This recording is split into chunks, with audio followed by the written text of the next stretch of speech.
once heard a story from professional chefs who said that if in the kitchen everybody's happy and there's a lot of intention being put into the food as they're making it to be positive and have a good experience for people, that they will respond to that.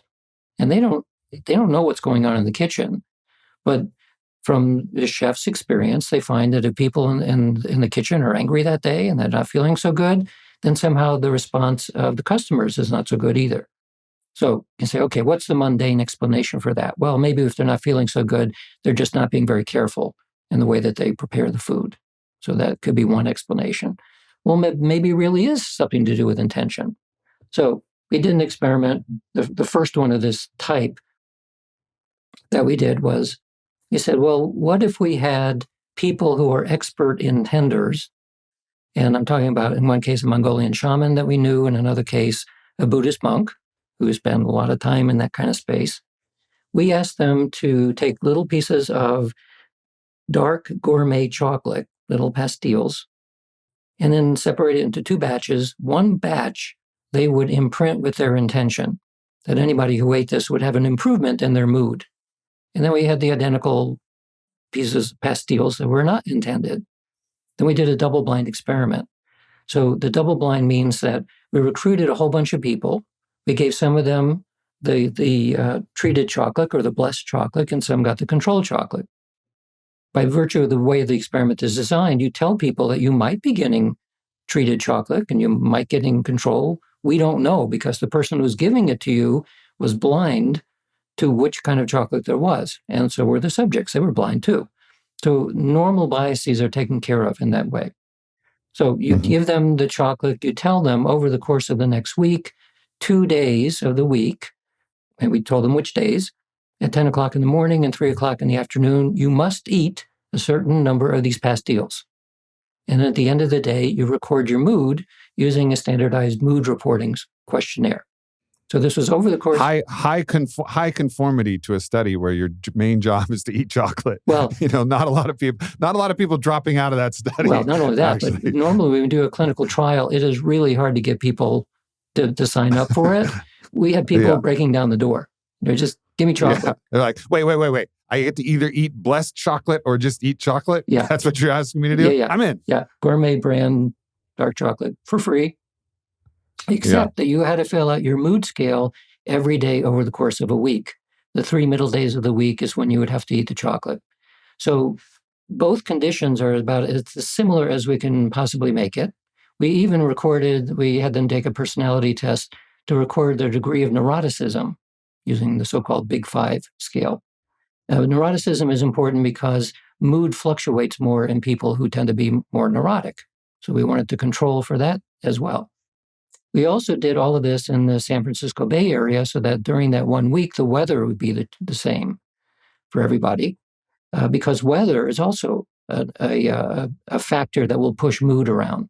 So we tried to control so that the controls and the treated people were under the same conditions. So we did that experiment, and the end result showed that there was a statistically significant difference for the people getting the treated chocolate in the direction that we'd predicted. They had better mood under double-blind conditions. So a colleague of mine, so we published that. So a colleague of mine in Taiwan said, can we try to replicate that with a much larger group of people? And I said, sure. Do people in Taiwan eat chocolate? Well, some of them do, but more often they would drink tea. So we said, okay, let's make a gigantic batch of oolong tea, separate it into 2 bins, put them in little tiny bottles, and recruit 100 people in each of the 2 conditions. 3 Buddhist monks at a temple imprinted the blessed tea so that it would improve their mood. And they did the same kind of experimental design and got the same results. Statistically significant results of improved mood in the people getting the blessed tea under double-blind conditions. Now, in that case, we also asked people afterwards, before we told them what kind of tea they got, what do you think you got? Do you think you got the blessed tea, or do you think you got the other tea? Just to gauge their expectation. And we found something interesting. We found that if they got the blessed tea, and they believed that they got the blessed tea, they got a monstrously big positive change in their mood.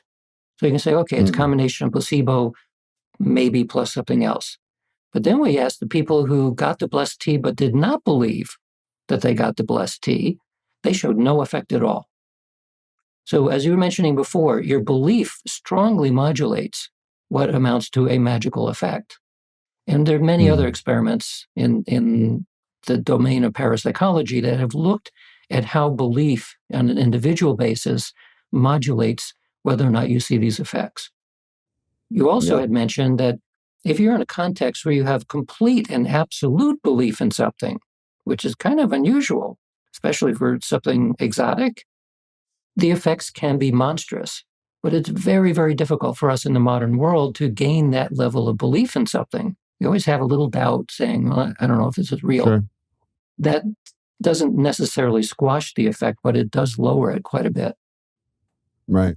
Well, so there's something else you talked about in the book, which I thought was great, which is it's bringing back this concept of saying grace. But doing this, if you did this from a magical principle where you're actually legitimately blessing the food, and in this, you don't have to be a Buddhist monk or a Mongolian shaman to do this, just understanding that in this idea that we all have the capability to offer blessings. We all have the capability of practicing certain forms of magic, and the act of blessing your food will actually change what actually happens internally as you ingest the food. And there's been studies on this done. I wrote about one of these studies in my book, Own the Day, which was they had 2 milkshakes, and they told a group that, well, they had 1 milkshake, sorry. So they had 1 milkshake, double-blind study. We had 1 milkshake.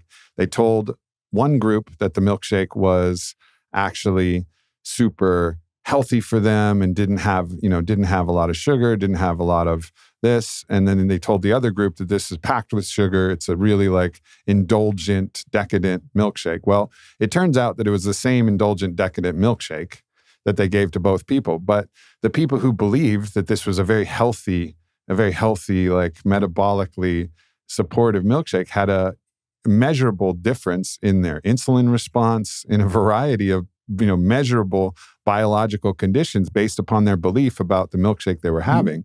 And I think we see this phenomenon played out is as soon as you think that gluten is going to be, the internal devil that's going to wreak havoc all over your whole body, well, sure as hell, gluten's going to do it. Where you find somebody in Italy that's like, give me the pizza, give me the pasta, let's go. This is part of our culture. We love it. And it doesn't have the same effect. And I think people are overlooking, it's not that gluten isn't a real thing and gluten can't affect things like inflammation. Of course it can, but the belief about gluten can actually really start to fundamentally shift what you're thinking. So this idea of blessing even the pizza or blessing even the bread, and then instead of thinking of it as poison, but thinking of it as this is nourishment from the land, and imagining the sun that's caused the crops to grow and the water that's come through, and all of that really does make a difference. So it's kind of the invitation is to bring these practices back in ourselves. Right. And so to continue the story then of the 2 experiments I just mentioned was similar to what you're saying here. It's about your internal belief changing the way that you end up feeling, even under double-blind conditions. So the next step, though, is there actually a physical change? Did the chocolate chemistry change, or did the tea change in somehow molecularly? So we did another experiment where the target was, again, the Buddhist monks blessing water, which was used to grow plants and to see whether the plants had changed. Again, double-blind conditions where the technician who was growing the plants had no idea what kind of water they were using. Monstrously strong results there with better growth with the blessed water than with the not blessed water. And then we replicated that again using stem cells as the target, and we used the water to make the growth medium of the stem cells. So it's not only that you had internally changed because the mind-body connection is so strong, but it goes beyond the body into objectively measurable effects outside, which now starts to look a little bit more interesting. Now we're moving slowly towards an aerokinetic effect, or St. Joseph levitating. The effects that we see in terms of the magnitude, again, I want to emphasize this, that when you do an experiment on demand under highly controlled conditions, you get statistically very strong effects sometimes, And so the effect is real. It's a real thing, but it's small in magnitude. We're not levitating pieces of chocolate, and it's nothing like that. But we're seeing real effects that happen. The plants really are different in size.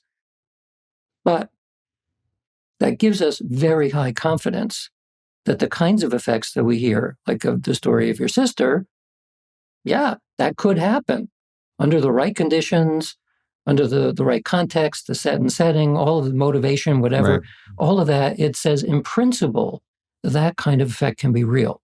And so this kind of this, it's just an outlier of in the same phenomenological field, which has been reified, which has been the phenomenological field has been made real, and this is just an outlier of this particular case on this particular day was far beyond what you would ever expect. And that not just an outlier, because sometimes that is taken, at least within statistics, as a mistake, right? It's a fluke, it's an error. Well, in this case, it's not error. It is not even an outlier in that sense. It actually is a real phenomena. It's just much, much bigger than we generally will see. Because to do that kind of a thing on demand is very rare. Yeah. You mentioned to speak to this, you did a meta-analysis on Rupert Sheldrake's kind of famous experiment about whether someone could detect whether someone was looking at them, someone was observing them. And what you showed, and I'll let you talk about the statistical significance of it, but you were saying that basically 54%, if I remember roughly, of the people could actually detect when someone was looking at them or when someone was not. But with the actual size, when you did the meta-analysis, it was like 34,000 different people who'd been through this, if I recall the numbers correctly. Then all of a sudden that 54%, which is very small, you would expect 50%, 50-50, you either would or you wouldn't if it was pure chance. But that extra 4% is actually meaningful when you have a size that big and actually goes beyond statistical significance. Yeah, in the business, we say that the result of a 4% shift above chance, when you have tens of thousands of subjects, is a gazillion to one odds against chance. I mean, it's such a large number that it's basically meaningless at that point. You say, yes, we have extremely high confidence that this is a real effect. So I think I also talked about in Real Magic, we in our laboratory, we took the next step. What Rupert had done was generally working with students and generally in the same room or sometimes through a window somewhere else. We did experiments where we'd very strictly isolate people in two different locations and used a one-way video system for the person being stared at. So you're sitting in a room and we wire you up to look at your physiology. And we just say for the next 30 minutes, somebody might or might not be looking at you through that camera. And otherwise you just sit there. There's nothing else to do because you don't have any monitors or anything. And then the other side of the system is the person assigned to be staring. And so a computer will occasionally show your live video on a monitor in front of the person who's assigned staring. And when your face pops up, they stare at you. And oftentimes internally also, you try to mentally grab the other person and shake them. Sure. And then the image goes away and you withdraw your mind from the task. So the underlying hypothesis then is that when you look at the person being stared at, you look at their physiology, like their heart rate or their skin conductance or pupil dilation, that will change when they're being stared at. Because that would be the physiological equivalent of somebody in the real world saying, I feel creepy, and then they turn around and see somebody staring at them. So there are 36 formal experiments in multiple labs doing that kind of experiment with something like over 1,000 different pairs of people involved. When you do a meta-analysis, it's very clear that people's physiology does change, usually in the direction of sympathetic arousal when they're being stared at, as compared to when they're not being stared at. So once again, very rigorous conditions, do this on demand. We get real effects. They're not as strong as what you'd see in the real world, outside of the laboratory, but they're real. So again, we can say in principle, we know that kind of effect is actually real. Yeah. So another one of the studies that you talked about was using mediums and then flashing different pictures of people, and then they tried to decide whether that person was alive or dead based on the photo. And this was part of their practice. And again, what you saw was that some were actually highly effective, individually statistically significant in their ability to detect whether someone was alive or dead, just based on a photo. Nobody that they would know. And some were obviously, it seems like, not as skilled, or they had an off day or something like that. But overall, again, as a conglomerate, in the aggregate, you once again showed statistical significance in that phenomenon as well, right? Yeah. And once again, that was driven by what mediums tell us about their experience. That some of them can look at a picture and just like in a snap, they get it. This person's alive or this person's dead. They feel the difference. So we made this experiment to test that report. And not too surprisingly, some people are really, really good at that, and some are not so good. The other thing that we do, given that it's an experiment, is we selected photographs of people, all of which were taken kind of the same way. And in that particular experiment, we've done it several times now, but as one example, we used pictures of police who had died in various ways. And this was a memorial site online, so it was a public site.